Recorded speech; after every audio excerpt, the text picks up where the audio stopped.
libres.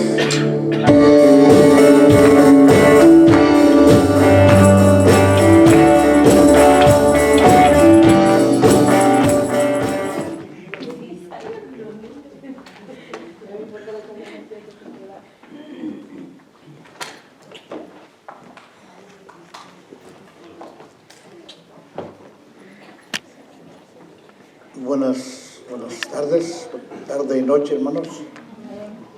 Mi deseo es que todos seamos bendecidos. Hermosos cantos que los hermanos compartieron con nosotros, y me imagino que el propósito es que los gocemos y recordemos las promesas de nuestro Señor, porque no cabe duda que la mayoría de los cantos fueron con motivo de agradecimiento, inspirados para compartir. Es como un testimonio. Algunos de ellos han entendido eso, y es muy bonito. Bendito sea el Señor, que hace años, hermanos, nunca había tenido, desde que trabajo, ¿verdad?, secularmente, vacaciones en una Semana Santa, y no recordaba que tenía una semana extra todavía. El 11 de abril es mi aniversario ahí en el trabajo, y si no tomamos nuestros días de aniversario, los perdemos. Entonces fui con el director del departamento y le digo: necesito mis 40 horas. ¿Me las pagan? ¿O tomo la semana? Digo, no, pues mejor tomo la semana. Así es que estamos aquí, gracias a Dios, es una bendición. Aunque trabajo más en la casa que ahí, es bien cansado, ¿no? Es vuelta para acá, vuelta para allá, siempre nos falta, hay detallitos. Mañana estaremos en Laughlin. Y bueno, es que nos acompañen, si tienen la oportunidad del tiempo. Siento el gozo y la alegría de compartir con ustedes. Quizás ya lo hayamos oído este canto, y voy a entonarlo. Pues desafortunadamente, como dije, se me ha... realmente, ahora que tuve el accidente, la mano, pues no podría tocar el piano. Pero es un bonito canto, un bonito mensaje. Dice así: vivo por Cristo, confiando en su amor. Vida me imparte poder y valor.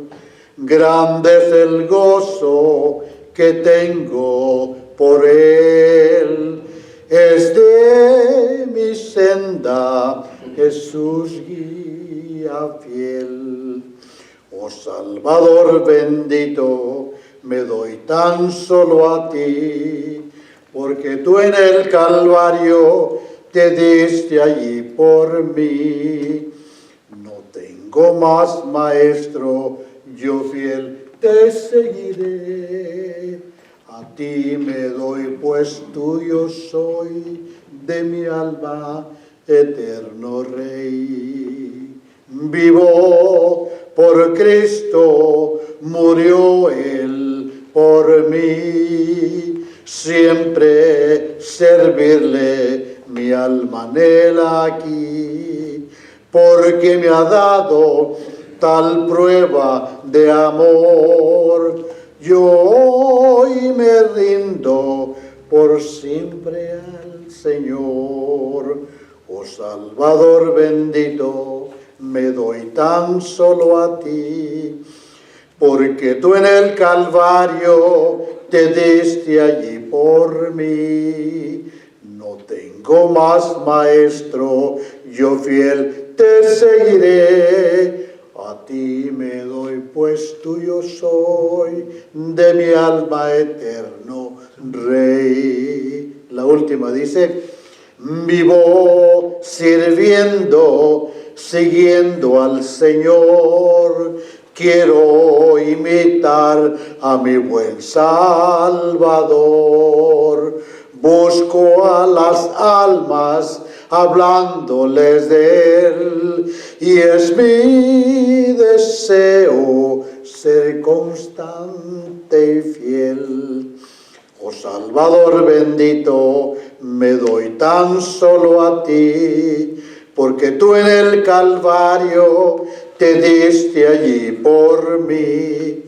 No tengo más maestro, yo fiel te serviré. A ti me doy, pues tuyo soy, de mi alma, eterno Rey. Amado Padre, te doy gracias en esta tarde, esta noche, por cada uno de los hermanos, de tus hijos, de tus siervos, que nos reunimos, Padre. Tomaré prestado las palabras del salmista cuando dice: Señor, cuán delicioso es avistar los hermanos en armonía. Gracias, Padre, porque todos buscamos escucharte, aprender, servirte, adorarte, declararte nuestro amor y nuestro interés. Has encomendado a tu iglesia, Señor, que nosotros formamos parte de esa inmensa muchedumbre que cree, que predica, que permanece y que anhela la salvación de cientos, de miles de personas que abundan en este mundo buscando esperanza. Úsanos en nuestra vida y danos la oportunidad, Señor, de ser esa pequeña luz que alumbre el camino de un alma perdida. Te lo ruego, Padre, en el nombre de Cristo Jesús. Amén. Si quieren abrir sus Biblias, hermanos, en la segunda carta a los Corintios, capítulo 5, versículos 18 al 21. Segunda carta a los Corintios, capítulo 5, leeré verso 18 al 21.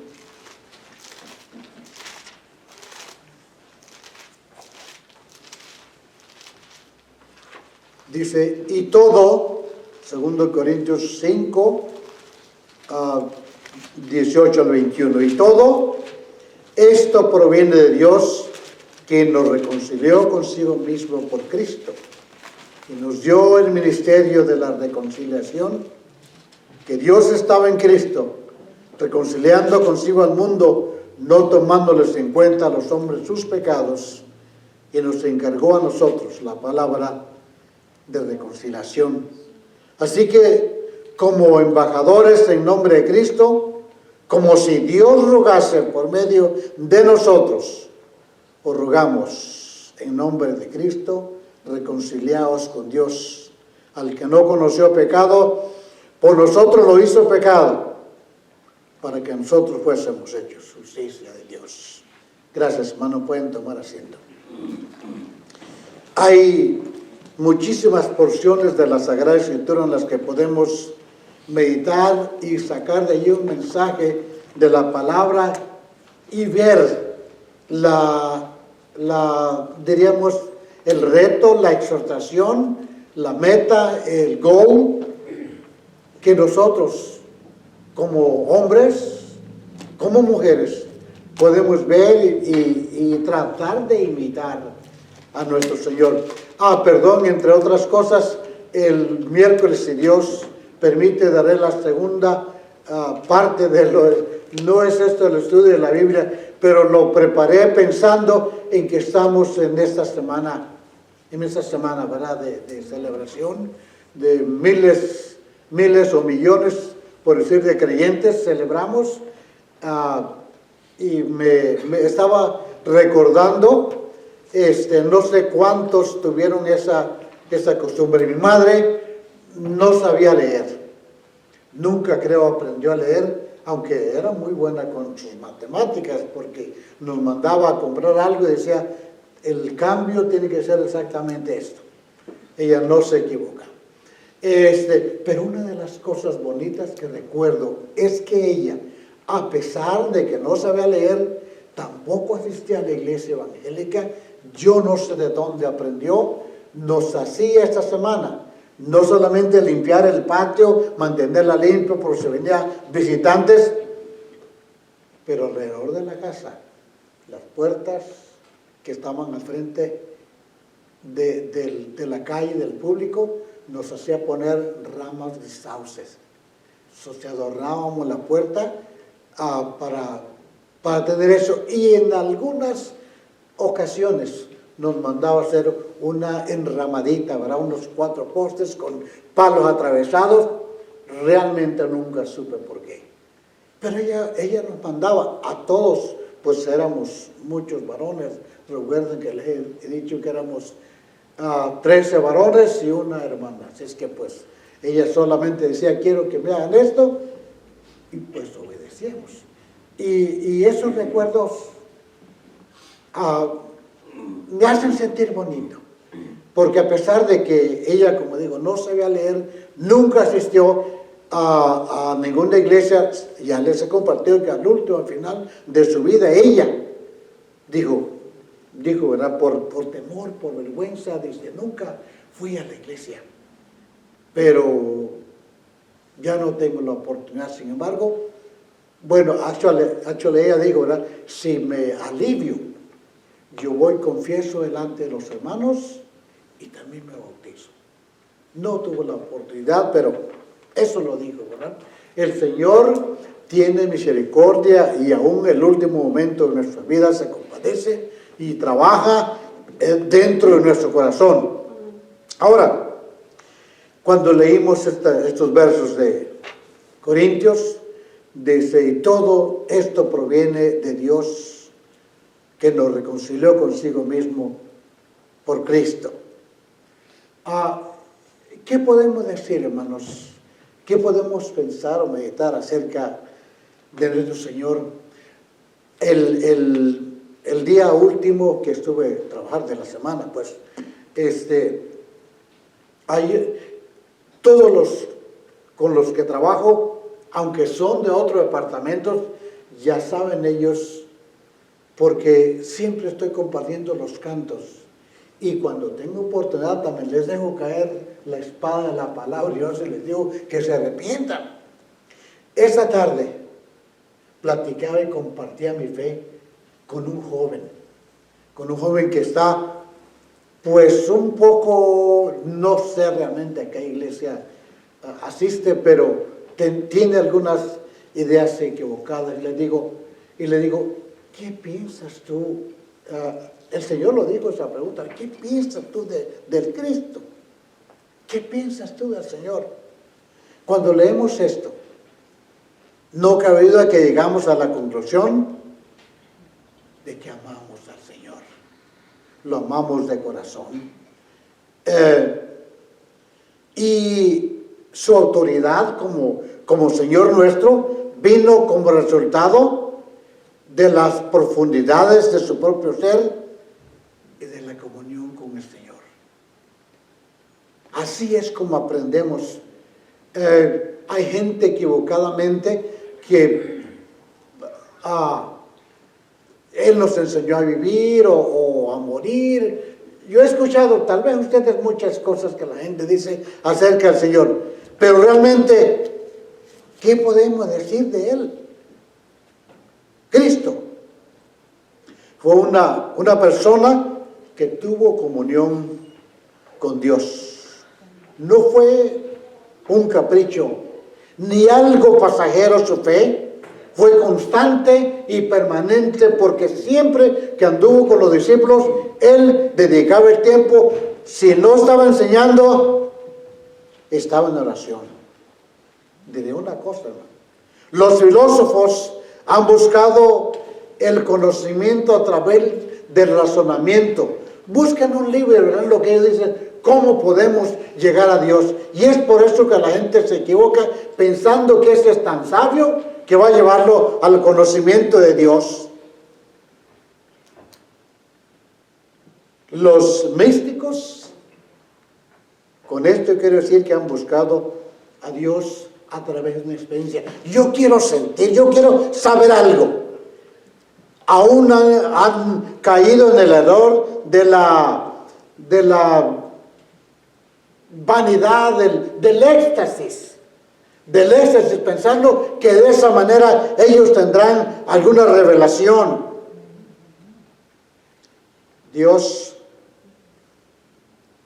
se manifestó con el Señor y Cristo no tenía una idea de Dios, sino que Él lo conocía. Él conocía al Señor. Para el Señor era un factor dominante de su vida y Dios mismo regía toda su actividad. Él consultaba todo el tiempo con Él. Su conciencia de Dios era tan clara e indefinida que en ningún momento tuvo duda, tuvo un pensamiento equivocado.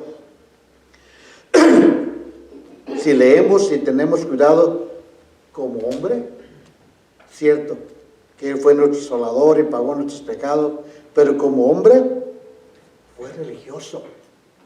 Él iba a las sinagogas, Él obedecía los estatutos, los mandamientos que se habían escrito, y su religión no fue un factor en su vida, sino que la religión era su vida. Él solamente vivía para cumplir, para estar en esa relación con Dios. La vida en su totalidad la vivió tomando en cuenta a Dios y consagrándose a Él. No tuvo tiempo ni dio tiempo para sí mismo, sino que desde el momento en que Él tuvo sin duda razonamiento, sabía para qué Él había nacido. Su vida fue una vida limpia.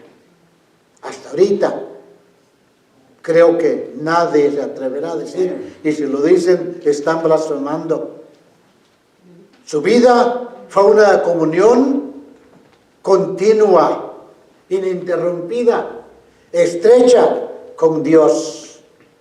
El hacer la voluntad de Dios era su comida, era su carne, era su bebida. El hacer la voluntad de Dios.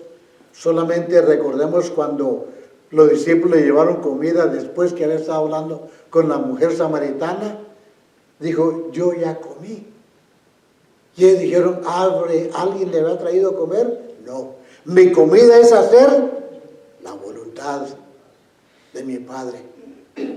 El hacer la voluntad de Dios era la más grande satisfacción, era el cumplimiento de su misión.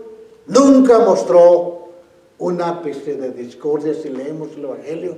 Nunca mostró un desacuerdo con el Señor, porque aún siendo niño dijo, cuando María y su padre lo buscaban en el templo, ¿recuerdan qué dijo? Escasamente 2 años, en los negocios de mi Padre me conviene estar. Él estaba sumergido haciendo la voluntad de Dios, eso dice Lucas 2:49. Y aún en su último suspiro no renegó, sino al contrario, en una corta oración dijo, Padre, en tus manos encomiendo mi espíritu. Desde que tuvo razón hasta que murió, Él cumplió. Toda su vida de nuestro Señor fue de obediencia, aún antes que negar la voluntad de su Padre, bebió la amarga copa de sufrimiento y de la muerte en la cruz. Si es posible que pase de mí esta copa, pero no se haga tu voluntad, no se haga mi voluntad, sino la tuya. No se haga lo que yo creo. Jesús fue un maestro. En el Nuevo Testamento 45 veces se menciona esto, que era un maestro. Él estaba en el centro de sus enseñanzas y de las profundidades de esa comunión con el Padre fluyó una corriente clara y limpia referente a Dios, la cual ha bañado todas las corrientes y las especulaciones del mundo. Nadie puede decir que Jesús enseñó algo que dañe a la humanidad, enseñándonos del único y verdadero Dios. Nunca cuestionó, sino aseguró que Él venía de Dios para hacer su voluntad, y nos enseñó que Dios es un Dios sabio, es un Dios de sabiduría, es un Dios perfecto, es un Dios de poder y de amor. No era, como muchos dicen, un poder abstracto, ¿verdad?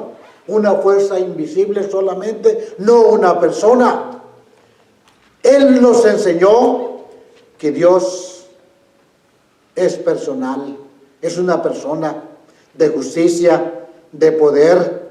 Nos enseñó que es bondadoso para con los hombres, porque lo dice, envía su lluvia, en Mateo 5, 43 al 40, envía su lluvia sobre buenos y malos. Un Dios bondadoso que, a pesar de que la humanidad se porta mal, Él sigue amándonos. Él nos enseñó que Dios está interesado en todo lo que concierne a su creación, al ser humano, porque nos dijo, aún los cabellos de nuestra cabeza están contados. ¿Se imaginan lo que el Señor dijo? Aún los cabellos de su cabeza están contados. Y dijo aún más, y ni un pajarillo cae a tierra sin su conocimiento. Él, desde lo más sencillo hasta lo más grande, nos enseñó. Él es el maestro, el gran maestro. Responde, dice San Mateo 7:7, a nuestras oraciones. Según nos enseña el Señor, también advirtió a los hombres que debemos temer a aquel que puede destruir el alma y el cuerpo. ¿Dónde? En el infierno. También dijo eso. También dijo eso. Jesús fue la encarnación y la representación perfecta de su propia enseñanza. Reprendió a los escribas y a los fariseos cuando dijo: ustedes atan muchas cargas sobre las personas que ustedes no son capaces ni siquiera levantarlos con un solo dedo. Y nos llamó a un ideal el cual debemos esforzarnos, porque dijo en Mateo 5:48, sed perfectos como nuestro Padre es perfecto. Puso delante de nosotros una meta, pero un reto. Ahora diré, ningún seguidor, hermanos, de Jesús ha sido alguna vez capaz de alcanzar este alto ideal, ser perfecto como Dios es perfecto, porque de algún modo todo ser humano, cuando llega el momento, fracasa. El carácter del Señor fue perfecto, exponiendo el carácter de Dios. Así como Él representó, así es Dios.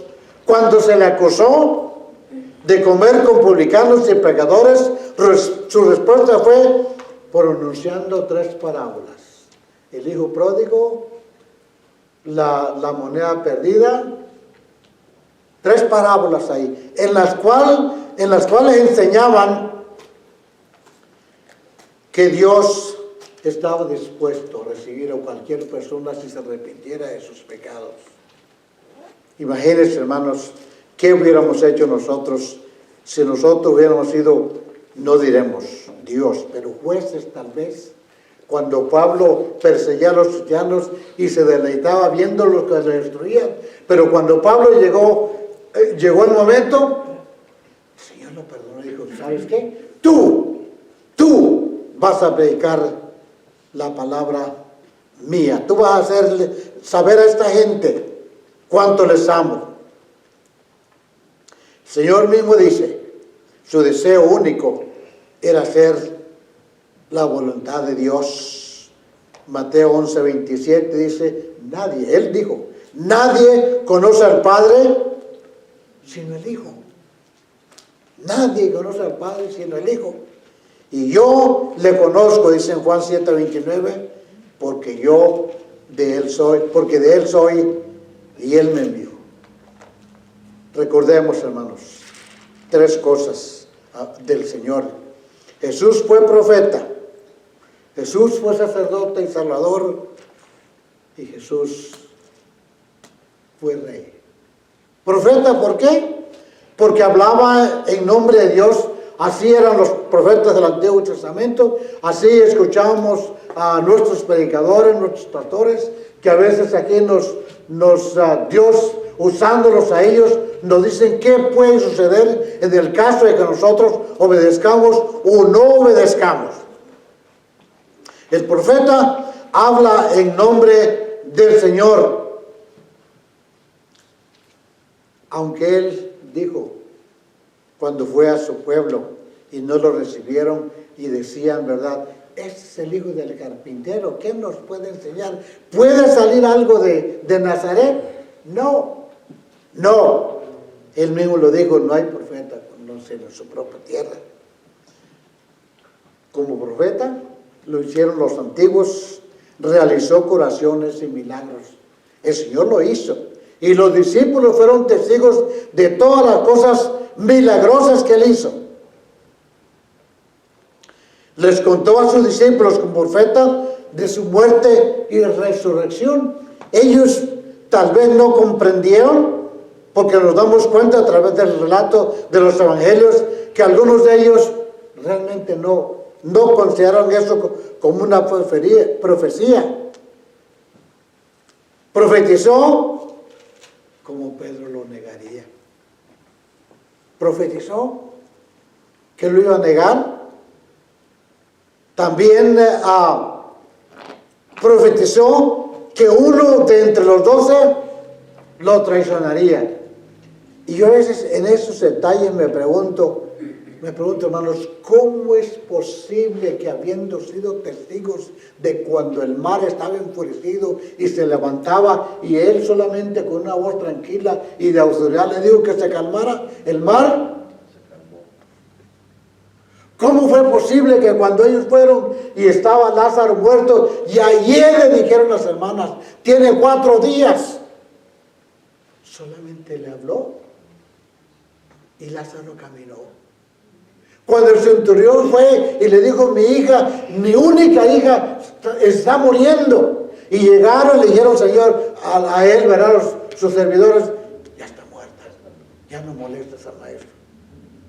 Él dijo, no está muerta, sino duerme. Y fue, ellos vieron todas esas cosas. Sin embargo, cuando profetizaba algunas cosas, no le creían. Él profetizó la destrucción del templo y tampoco.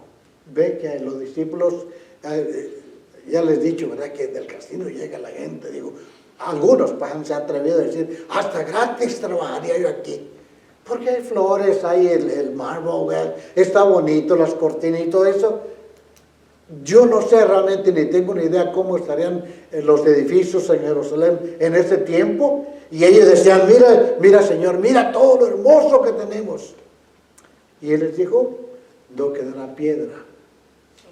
Profetizó lo mismo que profetizó el cumplimiento del advenimiento del Espíritu Santo. El Espíritu Santo. Como profeta. Como sacerdote, el papel de los sacerdotes en el Antiguo Testamento era actuar como mediadores entre Dios y los hombres, ofreciendo sacrificio a Dios en nombre de las personas para el perdón de sus pecados. Este era el trabajo de ellos. Traían, ya la Biblia dice, diferentes ofrendas y los sacrificaban, la sangre y todo esto, y ese era el trabajo de ellos. Pero cuando el Señor pagó en la cruz los pecados del mundo, se convirtió en el único sacerdote, hermanos, que necesitamos por la eternidad 1 Timoteo 2:5 dice, porque hay un solo mediador entre Dios y los hombres, Jesucristo, hombre. Hay un solo sacerdote. No necesitamos más. No necesitamos más. Hebreos 4 discute en detalle el contraste entre los dos sacerdocios y cómo el Señor es el sumo sacerdote supremo para todos nosotros. Solo un sacerdote. Es por eso que toda oración va en el nombre de nuestro Señor. No lo hacemos en nombre de otro, ¿verdad? Por más que los inclinemos, lo que mencionaba en su oración, hermano, a un ídolo. Recordemos que él, en el Antiguo Testamento, ¿verdad? Elías es un ejemplo en que aquellos oraban a sus dioses, dice, tal vez van caminando, no escuchan, no oyen, no ven, no sienten. Sin embargo, el verdadero Dios responde. Amén. Por eso no debemos tener ningún temor, hermano. Él ha prometido que si le buscamos, oramos y hablamos con Él, nos va a contestar, nos va a oír, y nos va a contestar conforme a su voluntad. Ahora, dijimos que fue profeta, fue sacerdote y es rey.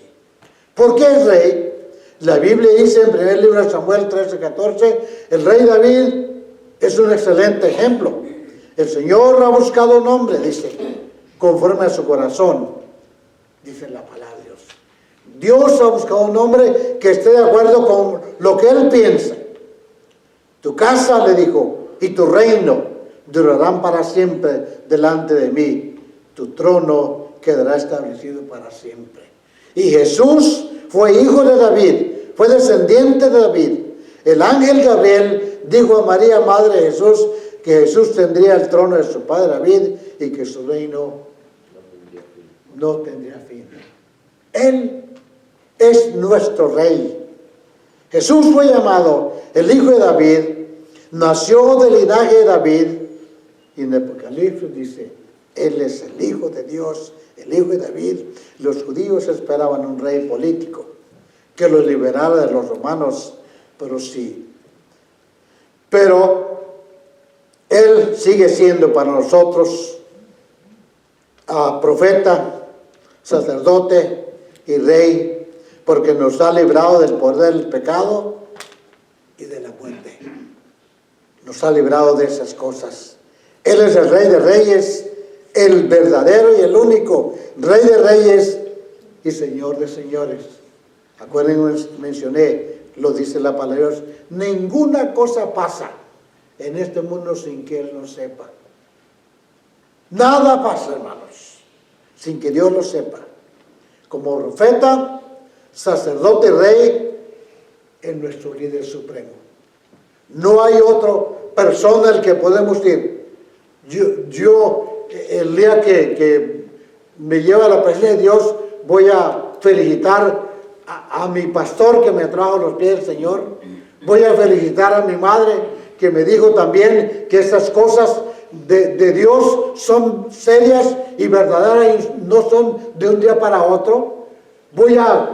Si puedo abrazar al apóstol Pablo y decir, qué bonito. Una de las porciones que me encanta es 9 Corintios 13. Si yo hablara lenguas humanas y angélicas y no tengo amor, un gran mensaje, hermanos. Un gran mensaje allí. ¿De qué sirve que hablemos tan bonito, adulemos a las personas y las hagamos sentir bien? Y cuando se voltean o nosotros vamos, decimos, ¿cómo detesto a esa persona? Como profeta, sacerdote y rey, Él es nuestro líder supremo. Él es nuestra autoridad perfecta, nuestro guía, nuestro intercesor. Él nos otorga el perdón y la gracia y en lo más importante, el acceso a tener una relación personal con Dios. Por eso, hermanos, aprendamos que cuando estamos orando, lo hagamos reverentemente y sabiendo que Él está presente y que nos está escuchando. Él nos está escuchando.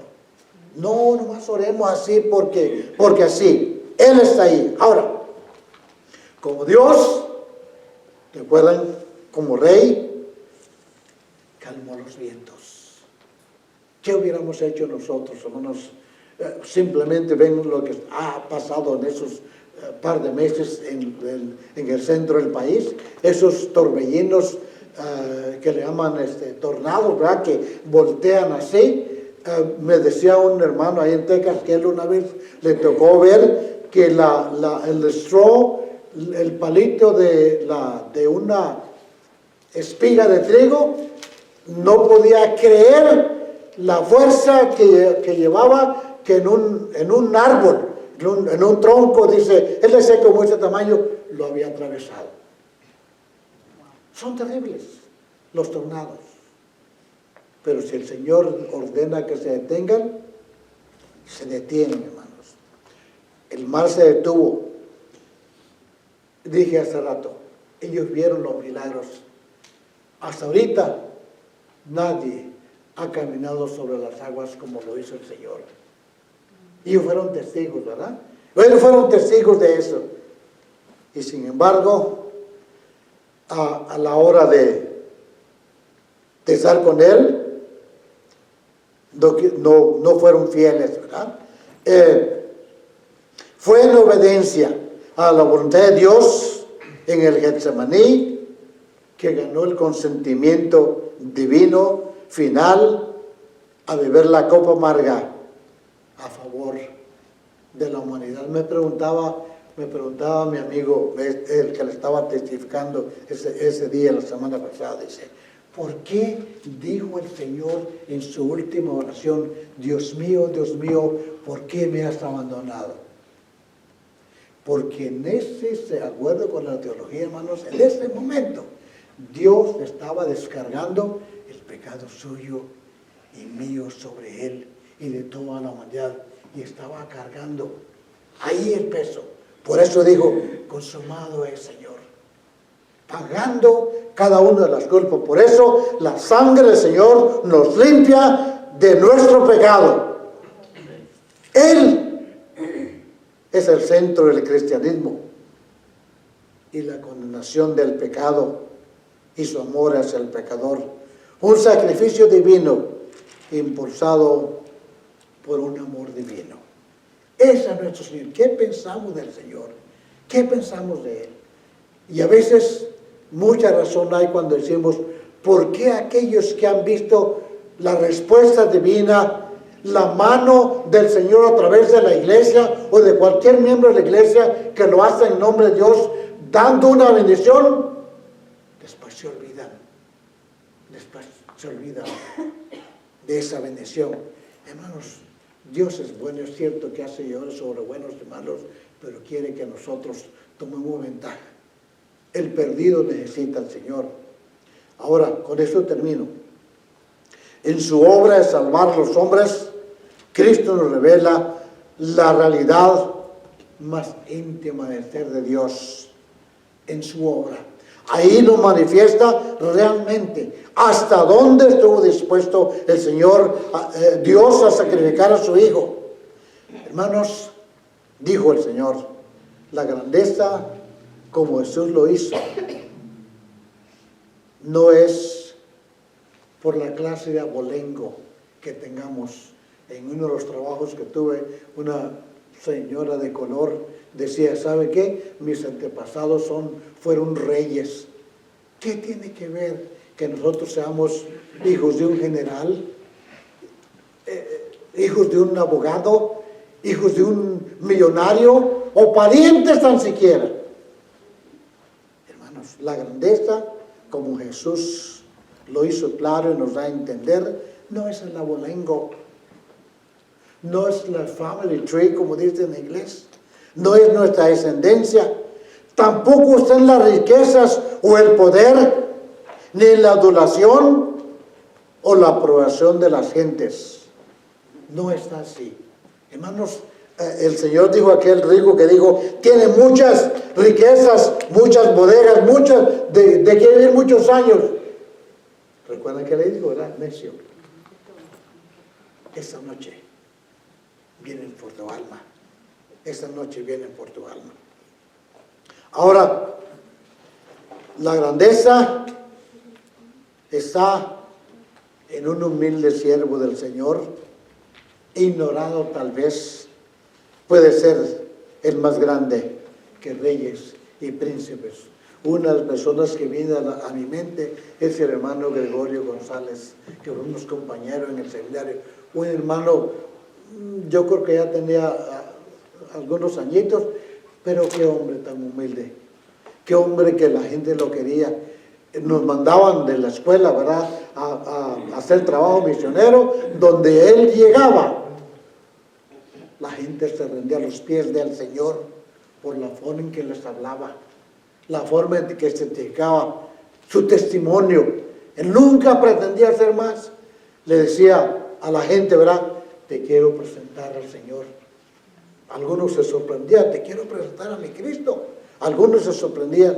Hermanos, Jesús dio una buena y eterna enseñanza, la doctrina de obediencia y de servicio. Los grandes no son los que demandan que se les sirva,